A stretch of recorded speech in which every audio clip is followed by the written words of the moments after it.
Hi, everybody. I'm Hannah Hostick. I'm co-president of the Friends of the Sterling Road Library. I see a lot of smiles on our faces today. I'm guessing because it's raining out? Probably not. But we're so happy to partner with the Hollywood Historical Society in presenting this series. And I want to shout out to Karen Albertson, who's really done just a terrific job of putting together this program. I have great news. It's not about the election, it's about our library. We have reopened, and if you'd like to see more details on what that means, please check out our website, sterlingfriends.org. We hope you'll consider supporting our efforts at the Sterling Road Library. We support our library in the free dissemination of information to our community, to the public. And if you'd like information about membership, just send me a private message on Zoom and include your email, and I'll get back to you. With no further ado, I want to introduce Karen Albertson, the president of the Hollywood Historical Society. We're muting you all for now, but once we open up for questions, we'll unmute you and you'll be able to ask questions. Feel free to send questions in the comment box also. Karen, thanks so much. Thank you very much, Hannah. Can you hear me? Okay, I just wanted to welcome everyone and thank you for joining us this afternoon. I'm Karen Albertson, the president of the Hollywood Historical Society. Y'all have a real treat in store for you today. Our vice president, Clive Tayor, will lead you through the building of and the history of the Hollywood Beach Hotel, which was built in 90 days in 1926 by our founder, Joseph W. Young. Clive will take you through its Grand Lady Hotel and event period, a Bible college, and what it has become today. We have found that over 149 people have signed up for this event. Therefore, we have extended the time so we can have a question and answer period. Just a reminder, we have a Hollywood Historical Society website page, and our lectures are being recorded, and you can see them on the web page in about 3 or 4 days. You can also become a member of Hollywood Historical Society through our PayPal on the website page. We have a Facebook page also.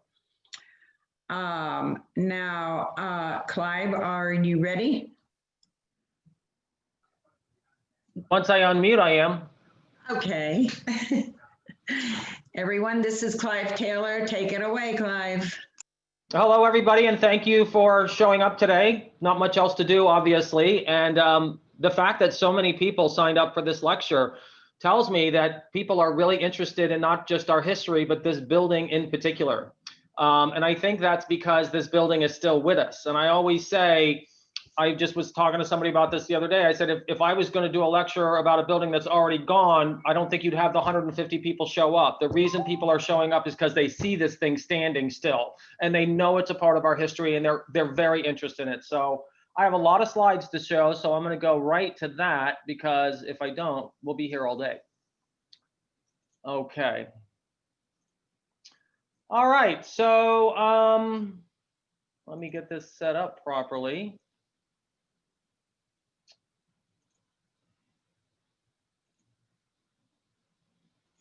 Okay, as Karen mentioned, the 90-day wonder is what the nickname was given to this hotel when it was being constructed. And the reason that is because for some reason they were able, from shovel to completion date, build one of the largest hotels in Florida made out of concrete in 90 days. It was an unimaginable feat.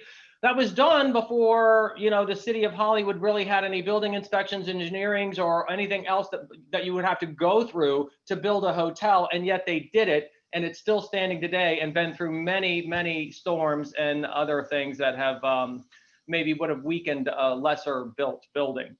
This is a picture of Joseph Young, and he's actually standing on the exact spot that the Hollywood Beach Hotel stands today. This is a great picture. It really shows the kind of guy that we had form our city. And I tell people, if I saw this guy walk into a boardroom today, I would be like, look at this sharp dressed guy. I mean, to me, he is still current today almost 100 years later. This is one of his probably salesmen or executives. So they're actually standing in the site, contemplating this grand hotel that they're going to be building.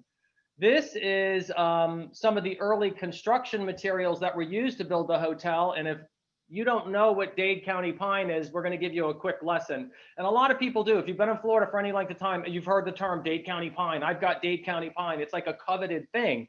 Dade County pine is really not anything special other than it's a pine tree that was growing in South Florida way before man got down here. Well, not non-Indians, people that started to cut this old growth pine tree down that have been growing for so long. The sap content in this pine is so dense that it's very difficult to build with, number one, and it's also about impervious to termites.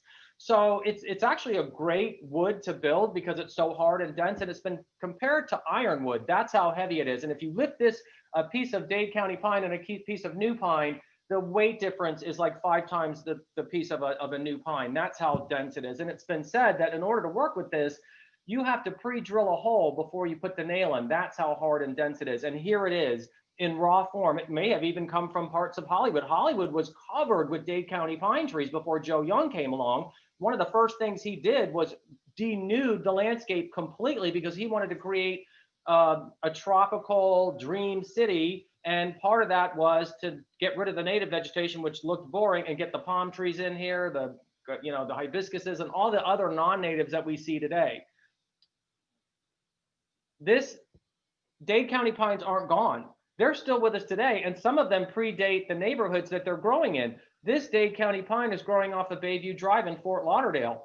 And this tree, judging by the diameter of the trunk, is probably over 100 years old in a neighborhood that's only 50. So some of these just were not in the way. This is another one on 4th Avenue. So they're still around. And as you drive around, you will start to see them. But unfortunately, in East Hollywood, where Joe Young was really doing his thing in the 20s, there's hardly any here unless somebody's planted them recently. Go out to Hollywood Hills and you still see quite a few. This is the construction site of the Hollywood Beach Hotel. This is a great picture. You can see this is the ocean over here. Here's the Intracoastal.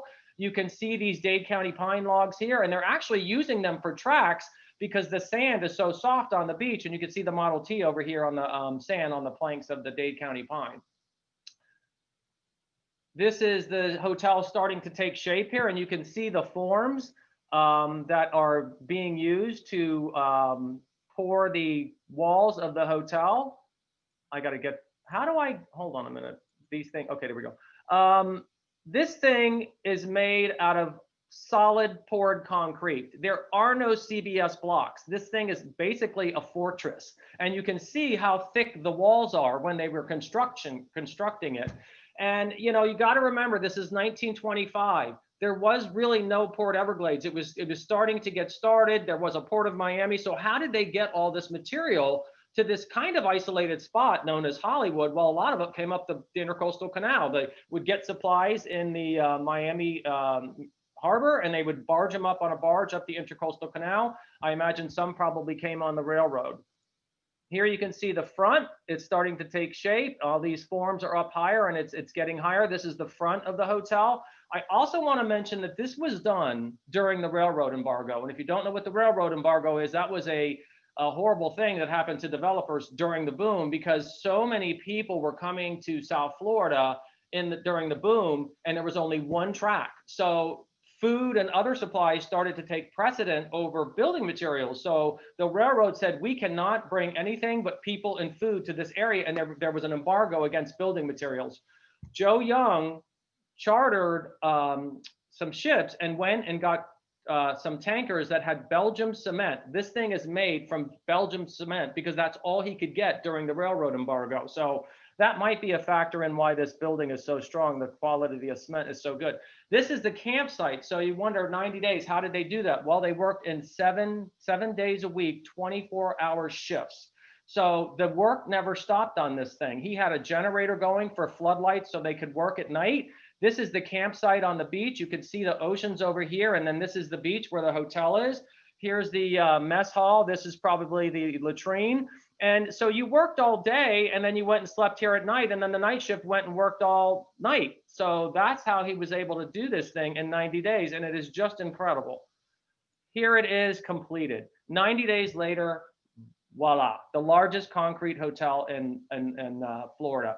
And if you look, you can see this is right when it was opening. They still have some scaffolding in the front. Here's one of Joseph Young's sales buses. He had a fleet of sales buses that would take people all around Hollywood to show them the city that he was creating. And one of the first things he did was start paving. That's why the streets went all the way out to Hollywood Hills. He wanted to bring people out there and show them the lot. So the streets were in place. He got the hotels in place, and then he had the hotel with the sales bus ready to go. And a lot of people actually came up again from Miami up the Intracoastal Waterway. It was a great way to ferry people from Miami to Hollywood. Joseph Young also had a boat works on the Miami River. He had boats that were being constructed to bring the people up from downtown Miami. His yacht was constructed there, the Jessie Faye, and we do have some old pictures of the Hollywood boat works on the Miami River. So here's a picture of the front of the hotel right after completion, or a few years after completion. And I find this interesting because he's got the circles in the grand entrance here, and it's, you know, we're known for our circles. We have 3 circles on the main boulevard, and at the end of the main boulevard, you run into this beautiful palatial hotel with these little mini circles at the end. I think it kind of completed the end of the boulevard. And pay attention to this bridge. This bridge is very important. It will decide the future fate of this hotel. This is a picture of the front of it. It's a close-up view. It's hard to get you detail, but I really want people to take a good look at this picture, because what this picture is telling us is the detail that was on this hotel that's no longer with us. The tower up here had platforms, and there was gigantic statues on each one of these corners of this big, magnificent tower. And this was an observation area for people to look down the boulevard, and being the highest thing in the city, I can imagine what they saw. These are bells. There was bells on the parapet roof of the hotel. Here's some spirals here and an archway, and these beautiful, gigantic spiral columns with gigantic lights on top, and there's medallions above that. This was the main entrance. This is all open today. There's glass covering this up, and it's all enclosed. But if you go to the hotel today, and I encourage you to visit it, walk in here, and this whole area in here is all original. There's like a coved plaster ceiling inside here that's all intact. That's incredible. And, you know, this is our grand hotel, and there's a few grand hotels that were built at the same time that are still with us. This is the Biltmore Hotel, built in 1926, the same exact year as our hotel. I like to call it the sister hotel to the Hollywood Beach Hotel. You can see how big and grand this thing is. And, you know, fortunately for Coral Gables and unfortunately for us, theirs has been redone and refurbished, and it's serving the community in a spectacular way. This is the Breakers in Palm Beach. And by the way, this is the same architect of the Biltmore in Coral Gables. Built, it's 1925, same time frame with the 2 towers. And then this is the Hotel Nacional in Havana, Cuba. So these kind of 1920s brand style hotels were all the rage then, and we still have ours. Believe it or not, it's hard to believe, but we still have ours today. So here's a shot looking west from the front of the hotel, and you can see all the way down the boulevard to the Parkview Hotel, which was the first hotel that Joseph Young built. And I'm going to just mention that when the Hollywood Boulevard was paved, it was the widest boulevard in the state. Joe Young did things big, and the hotel was big, and the road leading to the hotel was big. The sidewalks were 14 feet wide, and he had lighting every 20 feet. So he was well on his way to creating a grand city, and especially once he completed this grand hotel. Here's an interior shot of the 2nd floor lobby. This thing is so ornate and gilded to me. I mean, when I look at this, I'm reminded of a grand room in a European space that this evokes to me, with the heavy furniture. These wood beams are hand-painted wood beams that are present today under a drop ceiling. This is a gigantic fireplace. I mean, it looks like it belongs in a castle. Here's another view. This just, it's spectacular, this room. And this is, again, in that same space on the 2nd floor. And if you go in the hotel today and you go to the 2nd floor, you will still find this checkerboard terrazzo still exposed. It's in great condition. There's no cracks. There's no staining. These little wooden finials, or I'm not sure what they're called. I'm not an architect, but I love them, are still present, and this is where the drop ceiling starts. So if you go into this space today, you'll see the drop ceiling here, and you'll still see this thing, a little remnant of the Grand Hotel, reminding you that this is what's underneath the drop ceiling. This chandelier is incredible, Behind this wall, there's a very ornamented entryway here, and an entryway here goes east to the beach. And this is where the restaurant space on the second floor used to be. So the fireplace is gone, and there's a door here that takes you into this space that's still present. This is the dining room. This area was on the north side of the hotel on the first floor. And again, it's an incredible room. You can see the beautiful chandeliers. If you look over here, you'll see big, gigantic transom windows that are open to allow the beach breeze over here to go through this whole area. And I can imagine these things on breezy days must have been blowing around a little bit. It's an incredible dining room. This is the back of the hotel. So this wall is still present. And if you visit the hotel today, unfortunately, it's very dark because there's a roof over here, but these buttresses against the wall are still present. The lights are gone. And this whole area up here has been built over.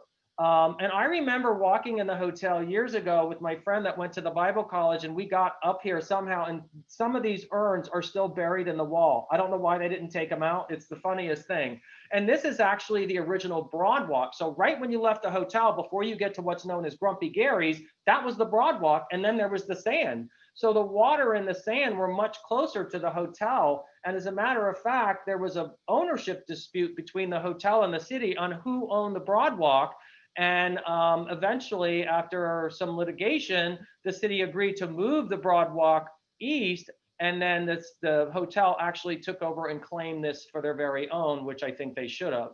This is the top part of that spot that you just saw. It was a beautiful sun deck for people to hang out on. And here's some urns here, and there's some urns here. Look how close the water is. So now the Broad Walk's about here. That's how close the ocean was. So with all the beach renourishing that we've done, the beach is much wider than it was in 1926 when this building was completed. And notice this green space. There was a courtyard, and this is the space where that gigantic fireplace was over here, and the two walkways were in here. So you have all these arched windows on either side of this room here. Here's a view from the back of it. So see the chimney for the fireplace? That gives you an idea where the fireplace was. It goes straight down. Those two doorways went into this incredible room with windows all around. Here's the Broad Walk. Here's the perambulators. There's the urns on the roof, the sun deck. Here's another picture from the ocean. I mean, it kind of reminds me of the Hotel del Coronado, and that's interesting too, in San Diego. Remember that, the name of that hotel. So, and look at, this is gone. This is another observation tower like you have on the front of the hotel with this incredible walkway view area. And look at the little, I want to call it a Marie Antoinette balcony here, and urns on each corner. This thing had so much ornamentation on the outside. People say to me now, that's an ugly building, that's an ugly hotel. Well, it didn't start off that way. It slowly happened over many, many years where things were removed, and probably should have never been removed because there's really no reason to do that. This is an aerial shot. You can see how undeveloped South Lake is in the background. And here's a better view of the whole back of the hotel.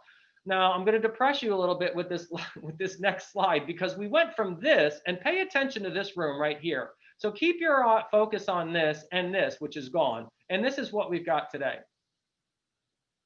A moment of silence. So, I mean, what have we done? So we completely covered in what should have been an open air courtyard. And this was the cool walkway with the urns where people could look out at the beach. So all of that is gone. And this is the pool. This is Grumpy Gary's. And so when you walk along this walkway, which used to be the Broad Walk, it's very, very dark. So the hotel was built in 1920, completed in 1926, started in 1925, in 90 days, opened for the season, but the party didn't last long. The very year this hotel opens, we get hit with the worst hurricane that we have ever seen, because we weren't here that long, right? So nobody really knew that this thing was coming. And then before that anybody knew what was happening, it was on us. So this is a picture of the hotel right after the storm. So it gets completed in time for the 1926 winter season. And in September, this is what happens. But you can see it did remarkably well for the type of storm that it was. And I want to draw your attention to these piles of sand here. This is the entryway into the hotel. All of this sand had to be scooped out by donkey carts with donkeys with carts to scoop the sand out of this building. And I know that because my next door neighbor, Ted Pohl, some of you may know that name, who came to Hollywood in 1924 as a boy, helped his father in the lobby of this hotel. He said the sand in some places on the hotel was up to the second floor. So literally what happened, since the ocean was so close, the ocean went into the hotel with the sand. And they had to get it out as soon as possible. And believe it or not, this hotel opened for the following season. So it didn't stay closed for long. Here's another view. This is the south elevation. Big chunk of concrete got blown out here. You can see where all the seaweed is. And I want you to look at the ornamentation. Look at these spires and the archways. On every single corner, there was something going on. There's a bell here. A bell got blown out of here. And there's 3 bells here. I haven't counted the bells up, but I think there was about 15 or 20 bells hanging from this hotel. And also, Joseph Young, the architecture they call Spanish Mediterranean, we are more Spanish mission style because Joseph Young was from California and did some developing in Long Beach. And the mission style was more popular there. And that's where we get our little funky eclectic Spanish mix. And if you go to Joe Young's house and look on the east side, he has a fireplace, and in the fireplace niche on the roof is a bell. It's the original bell that's been in the house since it was constructed about the same time as the hotel in 1926. This is a great shot. So you can see the hotel in the background. So this is the hotel. This is actually Joseph Young's house. Again, it did remarkably well too. But what you may not be noticing, and I'm going to point out, this is a barge, folks. This barge floated from the Intercoastal all the way up to 11th Avenue and Hollywood Boulevard. And the only reason it stopped is because it hit this house. And if you stand in this alley today, Joseph Young's house is still here, and so is this house, and it's been repaired. And it just boggles my mind that a barge got that far, and that tells you how high the water was. Here's the water mark. It was probably 4 or 5 feet high in the lakes in order for this thing to float. I will say that the reason it got so far is because there wasn't much in the lakes in that time. Joseph Young had just created this land. You're actually looking at newly created land. Before this was created, it was a mangrove swamp, just like Westlake Park. So if you've ever rented a kayak and gone around all those cute little canals, that was the entire Hollywood Lakes neighborhood. And the only way he dried the land out was to build those gigantic 2 lakes, which, by the way, were the 2 largest artificial lakes created in Florida at the time. Once again, he does the largest, biggest, best thing that he can do. He takes the ground, he takes the spoil from the dredging and then piles it up and creates this land that's the lake. So there was no trees and there was very few houses. And that's how that barge got that far. So that ushers in the end of the ownership for Young. After the hurricane, the real estate market was actually starting to show some cracks. The boom was so inflated that people were starting to get nervous and the prices were starting to drop, and the hurricane just did it in.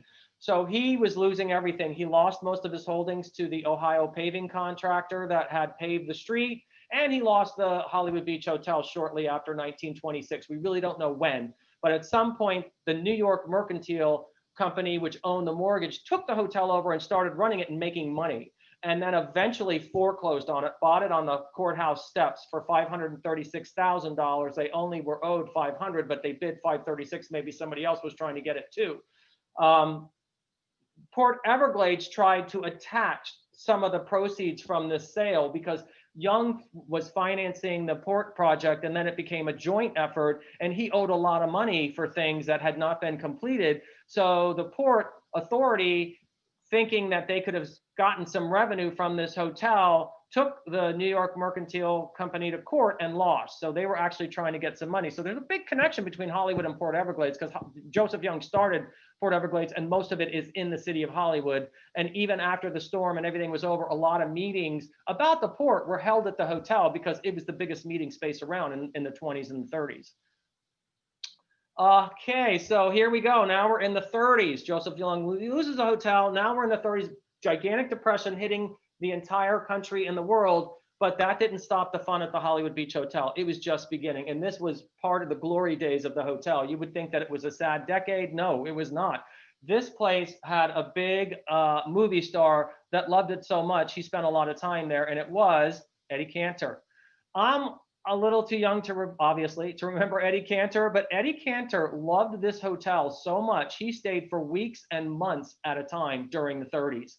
And he did a lot of work at the hotel. Here you can see him collaborating with one of his writers on a prehistoric laptop at the time. I love his high-waisted shorts. We don't wear them that high anymore. If you look on the other side of this wood picket fence, that's the Broadwalk. Somebody's sitting in one of those perambulators, and then the ocean's over here. He hosted some events at the Hollywood Beach Hotel. I did a lot of research on newspaper articles, so you're going to see a lot of newspaper articles as I go along. He hosted, I don't know how the hell they did this, but I'd love to do this again, an outboard mattress race from Lake Worth to the Hollywood Beach Hotel in the 30s. I wish I could find more information about this thing because it must have been hysterical. That was one of the events that he hosted at the hotel. He also broadcast from the hotel on WQAM. This was before television. Radio was king. The fact that a guy like Eddie Cantor was broadcasting a radio show from Hollywood, Florida, not Hollywood, California, must have put this hotel on the map. I mean, it says something about the style and the grandness of the hotel in its glory days.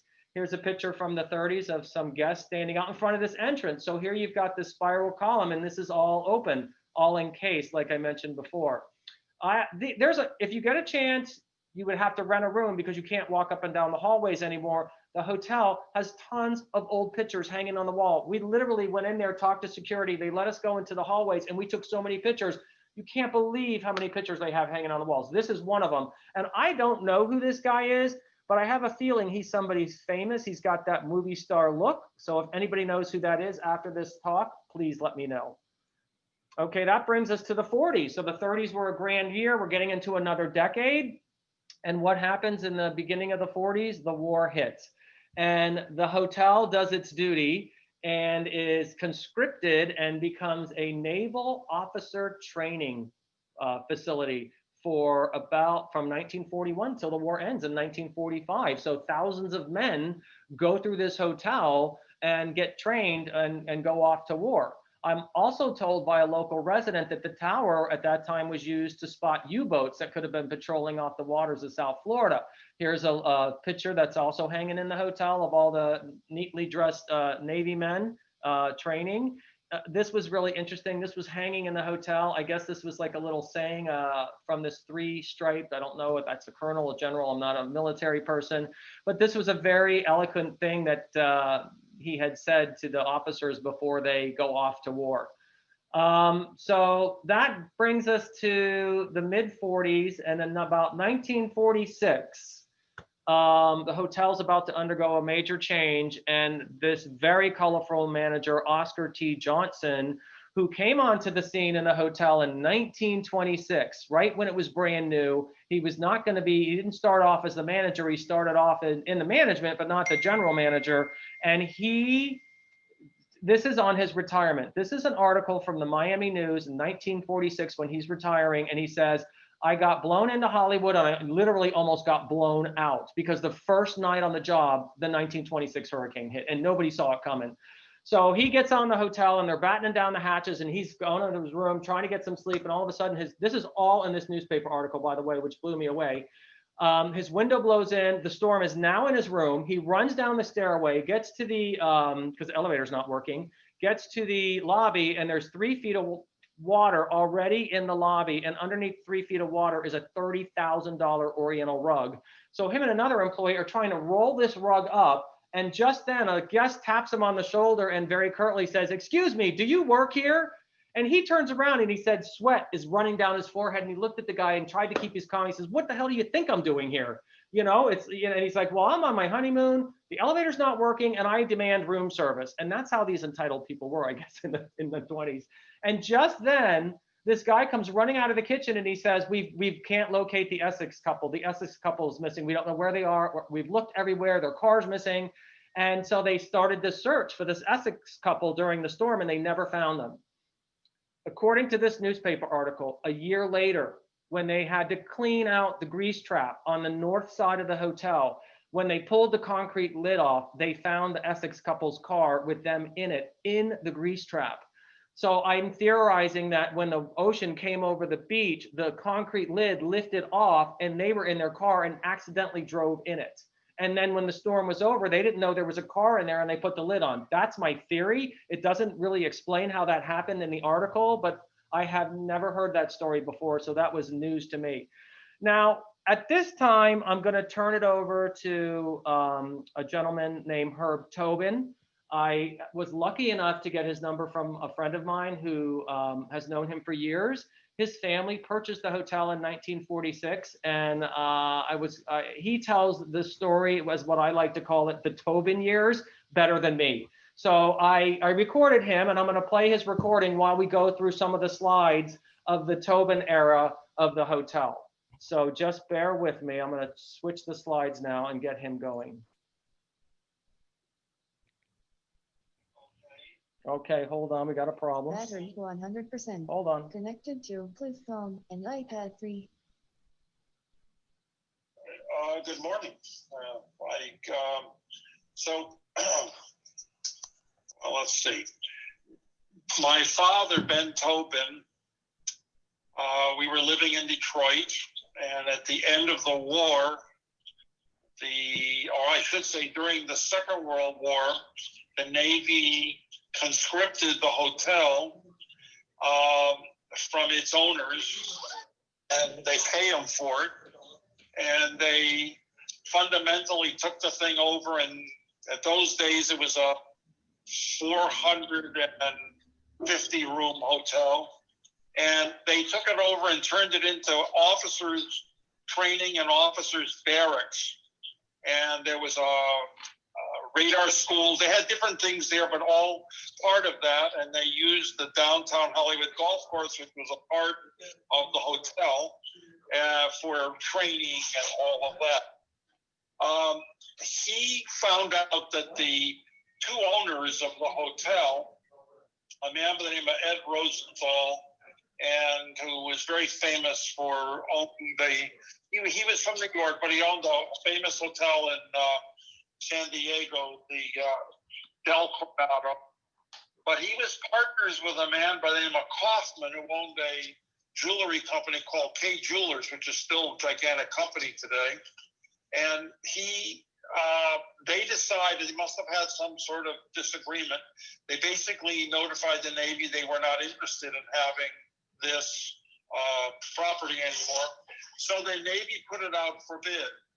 My father was the successful bidder, and it was around $1 million that he paid. It didn't sound like a lot of money by today's standards, but it was a lot of money in those days. The guy who came in second was a man named Shepard Broad, who built Bay Harbor Islands.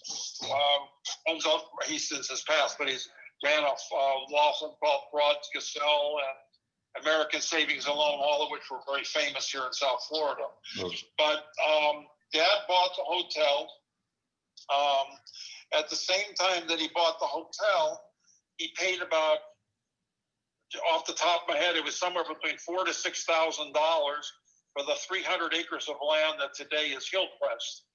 We sold off 25 acres to the city, to the school board.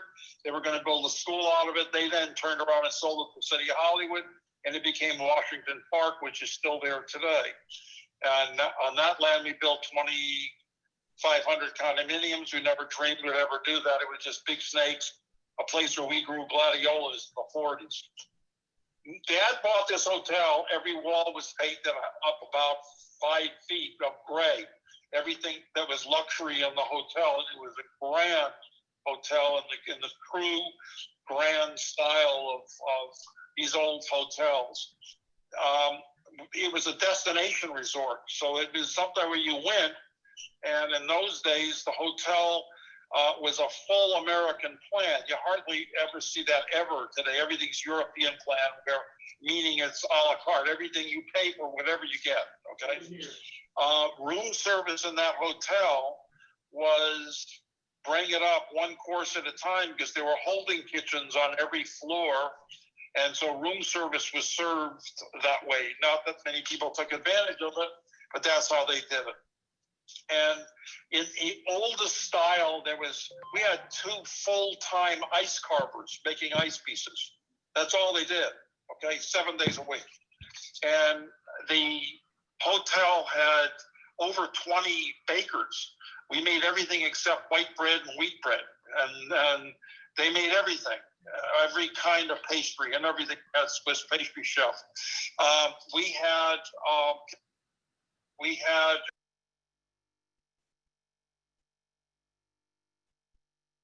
We had an entire Northern Italian chefs. We cooked everything. There were 3 meals a day. Eventually, as the hotel got expanded, there were 800 rooms and we had 1,000 employees. And we fed most of those. I would say we fed at least 2 meals a day to the employees. And when the hotel was full, there was a population of about 1,500. We fed them 3 meals a day, plus the golf course operation. So it was a big food operation, you know, but the idea is that all of those days were fundamentally from 45 until, say, 1960, were mostly regular guests who came down from up north and would spend 3 weeks there. In the late 50s, with the advent of jet travel, things changed. Those people suddenly, like living in New York, could be in a place where they can fly in those days 4 hours because it was not a jet. Okay, they flew down on Eastern Airlines Constellation, and which was a 4-engine prop plane, big one. And that changed with jet travel. Then all of a sudden, that same person in 4 hours could be in Puerto Rico with a restaurant where the weather was more stable and there's gambling. But it changed our world. And that happened in a way where we pretty much converted the hotel over, with the exception of the Christmas holidays and a little bit in the middle of February and spring break. Those were only times you saw regular guests there. All the rest were filled with conventions, and we had the space for it. And we did a ton of business in the catering business. We did very big in that. It was a big part of our business. So the hotel was run in the grandest of styles, okay? And we everything was fine. And we had thought that with this, we only opened the hotel from, say, November through April, because regular guests didn't want to come to Florida in the heat and all that kind of stuff. And so what happened is we would close the hotel, do renovations in the summer. The main staff of the hotel would go off to resorts like Mount Washington and New Hampshire and to other places throughout the other famous hotels throughout the country. And then that's what they would do. They lived their life out. And we were going to change that. We were going to take as a 10-acre site, the whole hotel was. And we were going to fundamentally retain part of the hotel for preservation of the facades and all that kind of stuff, but basically put up a 40 or 50-story tower, hardly using the land at all, with a very small footprint for the hotel, and utilize the grounds and beautify it, build larger convention facilities. It would have been a dynamic resort, but in 1970, the state of Florida came along and said that they wanted to build a new bridge over Hollywood Boulevard and the Intercoastal. Their preferred plan was to go between 7th and 8th Avenue, move the Intercoastal through the middle of that area, so it would create, in effect, an island. So you can imagine people were running around trying to buy that land. And they were really hot to do it, and they would never, ever have to close anything down. They would save millions of dollars. It was going to be build a bridge on dry land and go around on Harrison and on Tayor. Those streets would have been the traffic coming off the bridge one way or coming on the other way, and they would be one way. And the long and the short of it is the bridge would be turned, where the Hollywood Bridge would be turned into a boulevarded bridge, which means it was at the road level. Well, for the hotel, it was really the main thing that we saw as a means that we're going to be here now and they're not going to take any property. All of a sudden, one day in 1971, they came along and announced, no, we don't like that plan. We're going to take 1/3 of the hotel land with the off ramps and what you see there today. And it's that you can't run a 5-star hotel with ramps like that, with lights shining in the windows, and it just doesn't work. And so, long story short, we decided to go out. First, the hotel was offered to the city, And the city, of course, didn't want 10 acres on the ocean for some reason, but whatever. So the idea is that there was a lot of missed opportunities with them not having the foresight to see that would have been an incredible opportunity for them. This ended up with the state taking the property. We ended up selling it to the Florida Bible Church, which was the owner of the Florida Bible College. And it really wasn't a very happy thing for us. It was an alternative use. If no one wanted to come in and take over the property with a third of the thing done, they didn't care, so it worked out. And the rest for them is sort of history or legendary. Pretty much that's I can go into a lot more detail. I don't know what else you want me to talk about with that. That's perfect. And yes, indeed it was. I really appreciate her contributing to this because it will be documented forever now. We have this digital narration of a guy whose family ran that hotel in the style that it should have been run in. And and you could hear what he said at the end.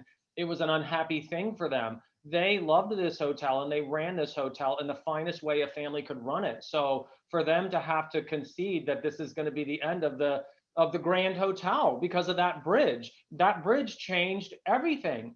And I want to point out that when the Bible College moved in, so now we've got the Bible College in the Hollywood Beach Hotel, Grand Hotel, and just to the west in the Hollywood Hills Inn, the sister Grand Hotel to the Hollywood Beach Hotel, we had the Riverside Military Academy. For practical purposes, we had two gigantic schools in our old Grand Hotel. Somebody pointed that out to me the other day, and I thought, wow, that's an interesting point. I didn't realize that. So I want to go back when he was talking about the bridge because I did not know about this scenario. And so this is what we have today. So the reason there has to be a loop here is because A1A is so close to the water, you can't put a high bridge here because there's not enough land to have a slope down to A1A. You'd literally be on top of A1A, which is why that ramp goes over A1A and loops around. Joseph Young wanted people to see the water. That's why we have the broad walk, and that's why I believe A1A is so close to the water, and you don't realize it, but he also wanted a road around every lake. There was not supposed to be houses on the lake. That came after his death. This was all supposed to be a roadway. So that's why we have this problem. And when it came time to put Sheridan Street Bridge in, they did what he was talking about. Here's the Intracoastal, right?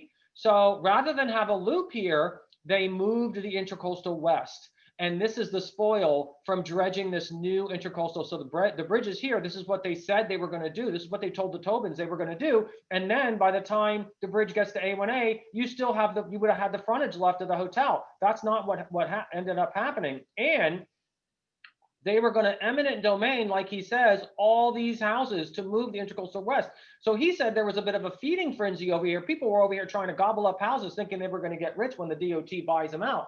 In hindsight, it might not have been a bad idea. We would have saved the hotel. And this is such a low-lying land. It's so problematic with the flooding here because the elevation of this particular spot in the lakes is horrendous. So, but that's not what happened. So a lot of people don't realize that the hotel and the Hollywood Beach Country Club were one and the same. It was called the Hollywood Beach Hotel and Country Club. So they were connected. And then when Tobin sold the hotel, they also sold the golf course to the city. There was a bit of a battle between the city because the Tobins actually got permission or zoning to build, oh my God, I think it was like 4,000 or something units, condos on the golf course. And then those people were promptly elected out of office because people were a little outraged and new people came in and they rescinded the zoning and there was a fight. But in the end, they sold the golf course, thank God, to the city. And we still have this open drainage floodplain, which I'm enjoying seeing today since I live right next to the golf course. It's a good thing it's still there. And they also not only own the golf course, but they also own the Parkview. They bought the Parkview Hotel in downtown Hollywood, which was one of Joseph Young's first hotels. And they ran it for quite a few years in the same style that they ran the Grand Hotel, the Hollywood Beach Hotel. And that's another picture. It's a beautiful, got the dome here in the Hollywood flag flying. I also want to bring up that the Hollywood Beach Hotel was never restricted. You know, back in the 30s and the 40s, there was a lot of anti-Semitism, and the code word was restricted clientele, and you know, this kind of thing went on, and that, unfortunately for us, we never had that issue with the Hollywood Beach Hotel, and it was open all. And you can see this is a Versailles advertisement in Miami Beach, restricted hotel and restricted clientele. I mean, that's the kind of thing that was going on. And I talked to a couple of my friends that had stayed there in the 40s, and they said we couldn't go to Boca, we couldn't go to Miami, we always go to the Hollywood Beach Hotel. And for me, that's the best hotel around. They got to stay at the best hotel, and that was a horrible time in our South Florida history. So let's get back to now where we are now, the Bible College. So this is really funny. I pulled this from the newspaper archives. It says sinners beware. So now this hotel is still having conventions, only it's a Christian conventions. And this is a picture and a little story about one of the students who obviously broke his leg, but he's proselytizing on the beach. I am old enough to remember sitting on the beach, drinking a brewski with my friends and having, I hate to say this, but they were annoying. You're just hanging out with your friends and they're passing out little pamphlets and they wanting to save you. And they got to have such a reputation that what they started doing, and this is what they say in the newspaper article, is that they would look for tourists. So they try to find the most sunburned person they could find, and like, okay, this is somebody fresh. We haven't tagged this person yet. And they would go and, you know, talk to them because they, you know, it's the same people went to the beach every weekend if you were a local. So it was kind of funny. But this Bible college had 600 students when they bought the hotel. That's an awful lot of students. And the building right next door, the tower, the big tower, that was part of the hotel, of the college. So they had 92 rooms in the tower alone, plus 300, maybe 400 rooms in the hotel. And I believe they were full. This was a huge operation. And it was a 4-year college. Here's one of the yearbooks from a student that went there in the 70s. I mean, it was just like a regular college. They had baseball teams, cheerleaders. I mean, it was a lot of students have a lot of memories. Some of them are still in the area, some of them are gone, of going to this hotel, learning about their faith and going out and trying to, you know, spreading their faith or practicing or becoming a minister or, you know, whatever they did. So this hotel has had quite the life between the Navy and this and you know, what we talked about in the 20s and the 30s. So now the Bible College gets in there about 1978. And around 1980, I mean, we're going through a decade. Now we've had that decade. Now we're in 1980, and the Bible College sells the hotel to a gentleman by the name of Isaac Gamble, who pays $16 million, and he says he's going to give us $150 million of improvements, which just blows my mind. I don't know where that money was coming from, but he did kind of do something. He did plump a lot of money into it, but I think it was more from investors, obviously. And then this idea of Ocean Walk was hatched, and Ocean Walk was supposed to be the rebirth of the Grand Hotel. So, you know, it became the Bible College, and then, you know, people wanted to see the Grand Hotel come back. So we're thinking the Ocean Walk thing is really going to be what does it. There was a lot of interest. There was grand opening. They've had planes flying over the beach with guys jumping out with parachutes. I mean, this thing was going to be huge, and they were going to have when they do now, everybody knows what the Ocean Walk Mall is. The Ocean Walk Mall on the first 2 floors. There was a movie theater there, but for some reason, it just the grand opening was incredible. Everybody was very excited. Within 1 year of this thing opening, it was put up for sale. For some reason, and I'm not sure why, it just never really took off like they thought it was going to be. So immediately there was a lot of friction between the mall and the condo. And what happened was it started to, you know, morph into the timeshare because they owned the tower next door and the hotel. So what they did, this Isaac and the Ocean Walk, they started timesharing the tower next door, and they timeshare that entire tower, which was part of the hotel. And then they started to timeshare the hotel, and it didn't really work out. So they stopped and they did condo at the hotel. So you got a lot of condos in the hotel, not one condo in the tower. So after a while, the tower actually separated from the hotel, and it's just now a timeshare resort, and the hotel is off on its own. But this is what started to happen. And when I started to mine newspaper articles about Ocean Walk, I'd say over 95% of them were negative. The only positive Ocean Walk articles I could ever find was the year that it opened. And after that, it was just one bad article after another. They're calling it ocean crawl. I mean, it just got worse. They went into foreclosure. I mean, the mortgage takes over the control. And this was a chronological of the events. 1988, Ocean Walk opens. And in January 1989, less than a year later, the mall is put up for sale. So it's going through this horrible time, and along comes another scheme. And this one was going to be the real museum. And I remember this because it really wasn't that long ago, 2003. Bob Eubanks, Jamie Farr, Loretta Swit. This was supposed to be a big rebirth. Once again, they were going to redo the entire lobby, and there was going to be a movie museum in the hotel. They had plans to do diamond encrusted Walk of Fame stars out on the Broadwalk, made in the shape of a diamond to match the diamond of the Gold Coast of Hollywood. Again, I mean, it kind of sounds like a good idea. It went nowhere. And they were going to have a morning show from the hotel. They were trying to get investors. They couldn't get investors. I think the city was offering money and grants. That's another thing. The city gave a lot of grants and money to Ocean Walk, but it just didn't pan out. Alan Coslow was the lawyer for this particular this investment thing, and just want to throw that out there. Talk amongst yourselves.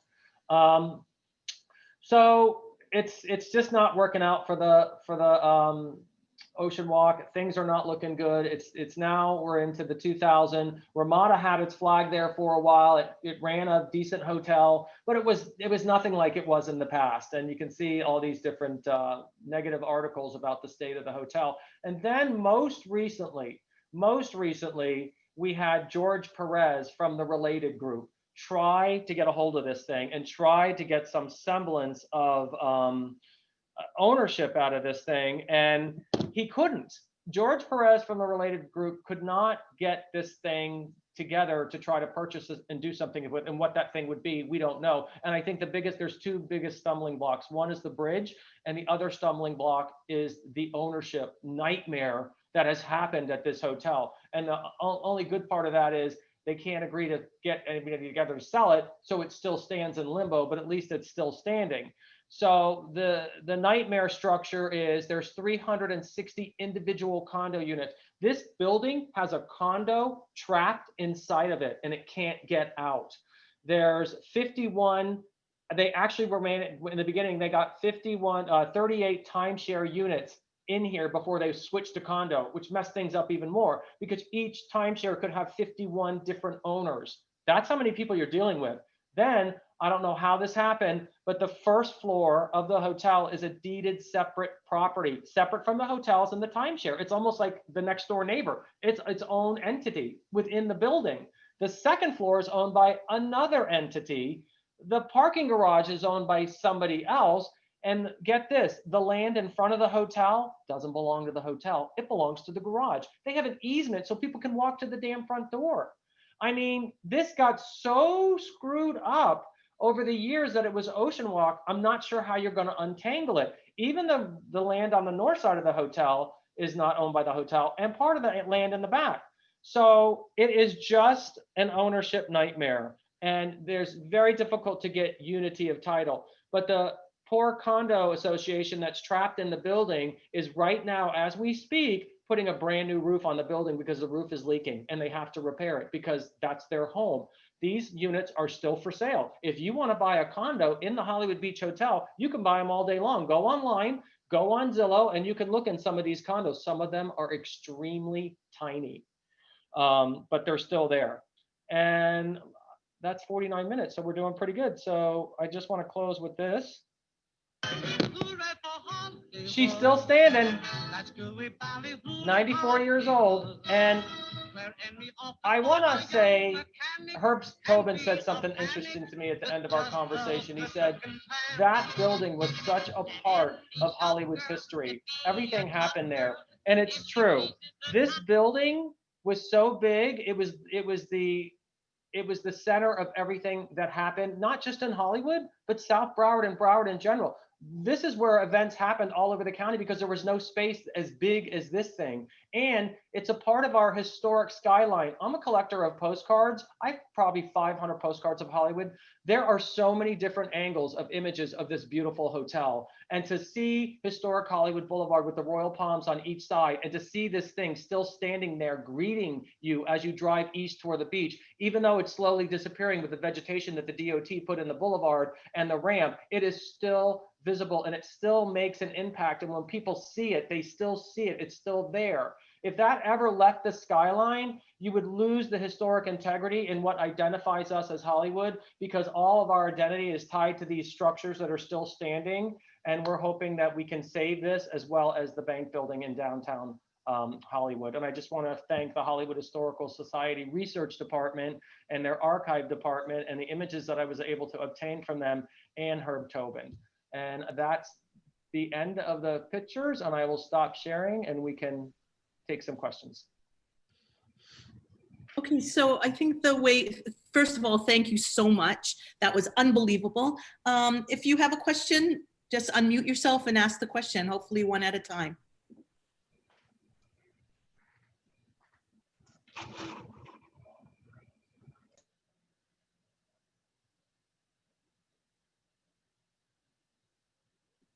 All right, so does, if no one has a question, that's amazing. I think we're all dumbfounded, Clive. I have a question. Sorry, go.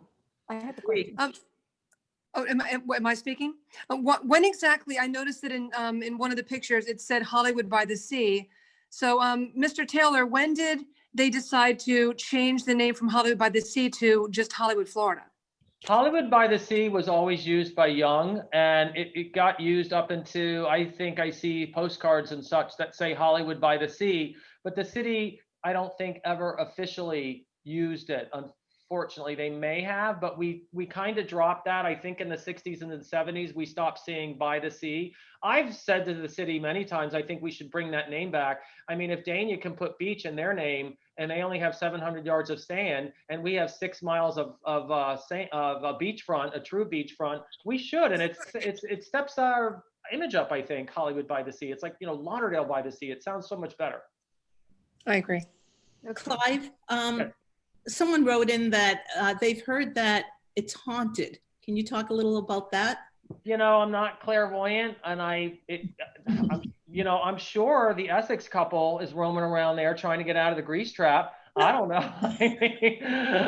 I would maybe stand in the north side where the grease trap is. You might feel some vibrations.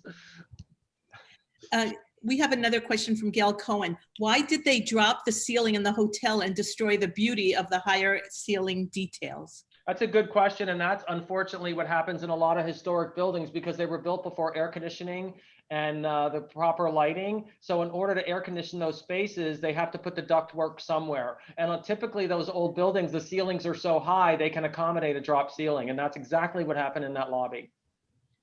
Clive, I'm not sure if this question is for you or for Karen, but someone would like to know if the postcard collection is available for viewing. Does anyone have access to that? Karen, we don't have any online, do we? No, we don't, but we have them at the research center, and you can, the phone number, address, and the hours of the research center are on our webpage. Can you visit it in person even during COVID? It is open on those days, but you have to call and make an appointment and of course wear a mask. Mm-hmm. I had an exhibit. It was the history of Hollywood through postcards and advertising, and I still have the exhibit, and I will assemble it again. It was really popular. It actually, when I was done in the circle, the house, the Carpenter House wanted it, and then Westlake Park wanted it. So it had 3 locations, and it's I have a lot of postcards, and then I typed what they wrote on the back. So it was called The Story Behind the Postcards, because it's not just the postcard, it's the story that the people wrote about their experience in Hollywood. It was really fun to be able to read what people were saying in the 30s. And even I have some from the 20s where they were writing back home. Mm-hmm.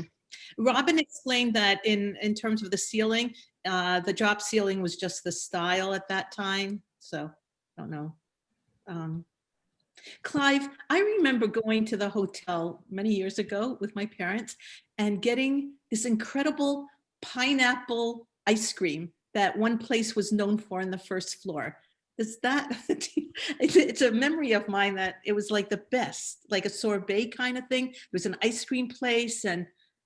Was that when it was still the hotel?